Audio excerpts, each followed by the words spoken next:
Great. Listen, thank you all very, very much for allowing me to address you all during your dinner hour. I really wanted to spend some time talking about, innovation, discovery, in this world of medicine. The original title of the talk had to do with medical devices and the phoenix emerging from the ashes and blah, blah, blah, blah. And I was thinking about this stuff, and I said, what would really be fun to talk about? So we're going to talk about, concepts related to discovery. What it really means to work in this world of, going where you don't know, right? Like Star Trek. We're going to talk about some stories. We're going to talk about some really what I feel to be seminal publications that I think that everyone in this room should read. We're going to talk a little bit about how others have done it. And we'll talk a lot about what I believe to be some of the three most important concepts if you're really going to discover something new, regardless of whether you work in medicine or anywhere else, and what you can expect as you go forward. So first of all, a little bit about me, right? My mother took that picture, right? Right? Every good Jewish son has a mother who takes a picture like that. But she had no idea of all the other things that I was going to get involved in, right? So I went to Georgetown. I have a medical degree. I practiced emergency medicine, but I also have a board certification in internal medicine. So I'm, composite, sort of a yin and yang, action-oriented, but also very thoughtful as far as medicine goes. In and out, in and out. And then I did many other things. Restless, was always interested in areas of medicine that weren't quite traditional. Improving the quality of care, improving physician performance, helping doctors practice better. Worked in hospital administration, have a degree there. Worked in biomedical informatics at Columbia, have a degree there. Right? Also went off into the airplane business and started up a boutique, airplane rental service. Right? So lots of things. But basically, it was all around trying to find new things to do. So that's, my characteristic, and I think it kind of, rolls over to many others. So, to get into the presentation itself. So, what's meant by this word discovery? I'm not going to talk much about innovation. Right? Hackneyed, overused term. Everybody wants to be an entrepreneur. Everybody wants to innovate, blah, blah, blah, blah. If you don't really want to be a discoverer, an explorer, you're not getting any place. So if you look at this cartoon, it's really pretty straightforward. It encapsulates everything, that you could possibly say, right? It speaks to awe, right? If you look at Frederick Hoffman's work on theology and modern literature, he talks about the awe factor, right? And you really have to have a sense of awe with what you're doing, that when you wake up every day, you really, really say to myself, wow, I really might have done something different, right? I saw the world differently. And if you discover that and understand that, the innovation will follow, right? Animation will come if you really have a different way of looking at the world. Well, what else about discovery is important? Its usefulness. I used to tell my students when I was at Columbia that, it's really great what you do on your laptops, and you get your PhDs, and you write your PhD theses, and it's great, and you go on, and then you'll go out and you'll compete for NIH grants, but when you close up your laptop, the software doesn't go anyplace and doesn't help take care of patients and doesn't get out into the commercial world, right? It's a nice science project, but it doesn't help us. It doesn't help us in this world of medicine. And so you start to see that there are many aspects related to discovery that have to be pulled through if you really want to have something that's going to leave a mark, something that's going to be tangible, something that's going to make a difference. So, two concepts that I feel are very important. So I talk about two papers that everybody has to read. They're not long, but they're key to understanding this world. One is a paper that was written by Iyer and Davenport, describing the Google environment, talking about their focus on strategic patience, talking about their focus on product development and what the life cycle is, talking about how, as an organization, they foster people to move quickly, to take chances. They have a development environment that allows people to take risks, and if things work out, it goes into product. And if it doesn't work out, they learn from it and they move on. It's very Israeli. It's very startup nation oriented. And this is essential, I feel. It's a characteristic that's essential of a company if they really want to move forward, if they really want to do something different, breakthrough. The second is companies have to have absorptive capacity. So Cohn and Leventhal wrote this paper back in 1990. And what it means is that you have to have such a strong depth of knowledge about the field in which you are working that you're able to understand what other firms are doing, be they competitors or be they possible strategic partners, so that you can take in the necessary advances, changes, whatever may be able to help your business move forward and use it to your benefit. It also helps you develop what I like to refer to as the ecosystem. And the folks at Google have done that, and we'll come back to that at the very end. But the ability to have this capacity to bring in external knowledge based upon your internal competence, and therefore be able to be very circumspect and shed the not invented here, I can't believe that folks think my baby is ugly when I know it's not. That stuff has to go. Otherwise, you'll never be able to make it going forward. You'll be stymied. You'll be stagnant. Very important concept. So, how many folks have read the book, The Map That Changed the World? Okay? How many folks know who William Smith is? Okay. William Smith was a surveyor. And he worked in the late 1700s, the early 1800s in England. And he became very much enamored with all of these fossils that were found on the landscape throughout, what is now, the United Kingdom, right?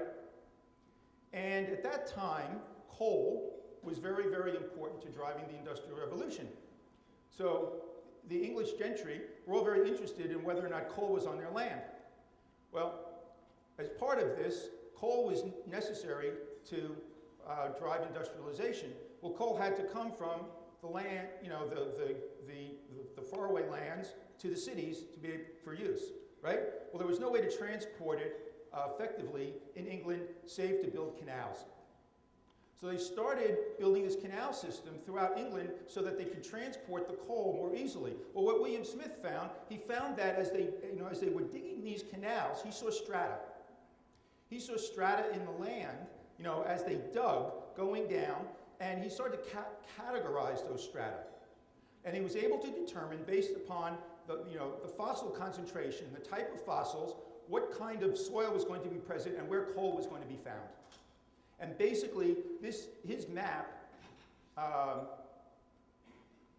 characterized all of these strata throughout the UK and was able to show that if you followed these strata along, even in areas that you hadn't dug, you would likely find coal seams. So William Smith, the father of modern geology, right? What's going on here? Giving away my story, right? But, unintended consequences. And set the stage for Darwin, set the stage for all kinds of other transformation in thinking, right? Which was very, very important. But the key element here was that he really understood at a very detailed level every inch of land in England. And so it gets to this notion of complexity. It also gets to this notion of obliquity, which is meaning sometimes you don't quite know what you're looking for, and what may be highly of value may not be what you have your eyes on. It may not be the target, and certainly a little bit of luck. And we heard Dr. Barger talking about luck before. And we'll get into that a little bit later. So these three concepts, complexity, obliquity, and serendipity, all emerged from the work of William Smith. So next, the other thing about innovation, a little bit of an aside, right? You say, what does Bob Dylan have to do with any of this?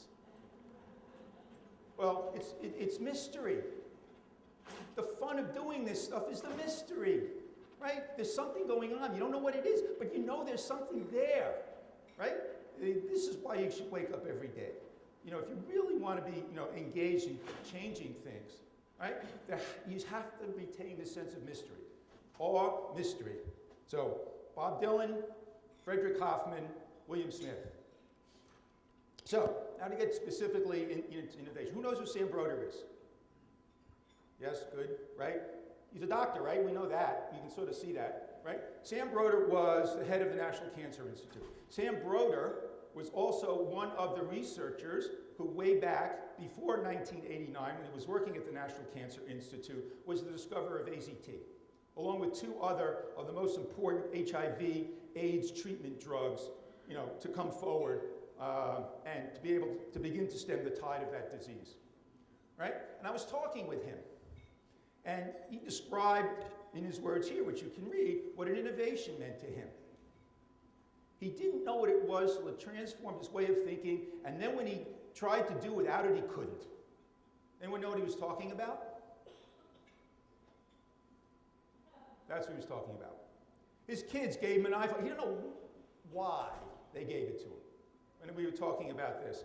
And that's when you sort of know, right, at the end, without even planning and thinking about it, that something is really a true innovation. It changed what you did and made it so that you couldn't do without it now. It changed the way things go, the way you work, whatever it might be. So, talk about the three concepts a little bit. Complexity. This is a map it's a meta map, if you will, describing the world of complexity as the mathematicians who work in this field would think of it. So complexity in and of itself is highly complex, right? It's like that's not a good for definition, but it gets the point across, right? I mean, and this is key. If you're going to work in any area, you better know it like the back of your hand.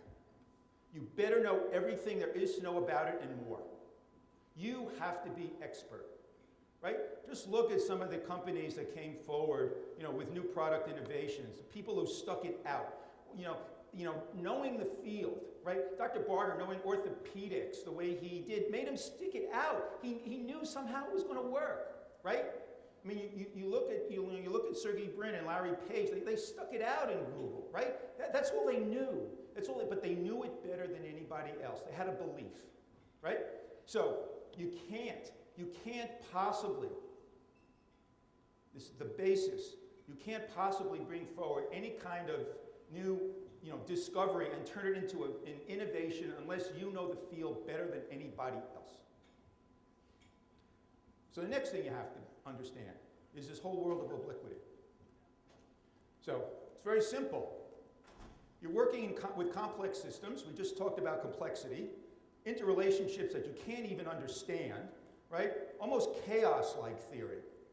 It sort of comes out of the black box, but you don't know how. But the outcome occurred. The output happened, right? That's what obliquity is about. You're looking in that direction, and the answer is over there, and it's the ability to see out of the corner of your eye, out of your peripheral vision, what really is useful, what really is valuable, right? This whole notion, if you go and read Tolstoy's account of Napoleon and the Battle of Borodino, basically lays out for you the fact that, that the battle for Moscow was a complete disaster. All Napoleon's planning, everything he knew, he had no control. There was no communication. It was a head dish, a mess, all right? David Beckham's ability to kick a soccer ball and make it arc and dip, right? there are lots of folks who looked at the physics of this thing, right? The ball leaves its foot at 80 miles, 80 miles per hour. It travels, 2 meters to the, it travels 2 meters to the left, and then all of a sudden the speed drops off to 42 miles per hour. So a ball that looks like it's going over the back of the goal just drops in the corner because the laminar flow that's associated with the speeds at those two different miles per hour, going from turbulent to laminar flow makes it happen. Did he know the physics of that? Absolutely not. People ascribe him to being some sort of genius. He just did it. He figured it out. He did it. And so, it happened without him, thinking about it, targeting it happening that way. It's something he had no control over, but he was able to recognize that somehow it worked. Somehow it worked. Obliquity. So, serendipity. Dr. Barger mentioned this before. Luck, right? The three princes of serendip, right? Horace Walpole, coined the term serendipity, and basically, these three fellows, were sent away by their father, if you know the fairy tale, and, he wanted them to mature as men and to, meet the challenges of the world on their own before they inherited his kingdom. And there was a story about a camel and, how they figured out, who was on the camel and where the camel was, and the camel had was lame and all this, and it went through the whole story. It's really kind of cool, except they were guessing. They made up a story. But things do happen by accident, and you have to be ready to take advantage of it, right? So there's luck involved with this too. So complexity, obliquity, and serendipity, all right? Those are the three key things you have to understand if you're going to be working in this space. So, to borrow from Monty Python, all right? Who remembers this PBS series with James Burke, right? Really cool. I would tell all of you, if you want to just really understand how you can't plan things, how events that happen in time, over periods of time, completely unrelated, can lead to advances in technology totally unexpected. So James Burke did this series on PBS, and basically it argued that there isn't a teleological linear causality for any major thing that happened. It happened because of circumstance. It happened because of other need. It happened because something was developed for some other purpose. So Mendel's monks and the need to grow the peas to do the genetics gave rise to the steam engine, right? The Dutch sailing ships that then came over to the British that needed tar and pitch in order to be able to stay afloat ended up giving rise to the chemical to plastics and DuPont. I mean, and how these stories are woven is really fascinating, but again makes the point. There's this combination of what's going on. Different people working at different times to solve different problems, but things moved across, and you could, in a way, tie a thread to get to a very significant invention, a very significant change, if you will. So here's one, very simple one, zippers. Nice story about zippers, right? Developed in the 1850s. Nobody really knew how to use them. This is a very modern zipper. It's the only picture I could find on the internet. There weren't any photos from 1850. But basically the point is folks didn't really quite know how to use them. They didn't know how to get them onto the fabric. It just didn't make sense. So there was a need to have a better way to make it so that clothes could be held together, right? Jackets, shirts, you name it, all right? So along comes George de Mestral. Do you know what George did? It's up there. Velcro, right? He's the discoverer of Velcro. So Velcro is a combination of velour and crochet, which is the fabric and the hooks. So he was out, in 1941, he was out hunting with his dogs, and these burrs were sticking to all his clothes.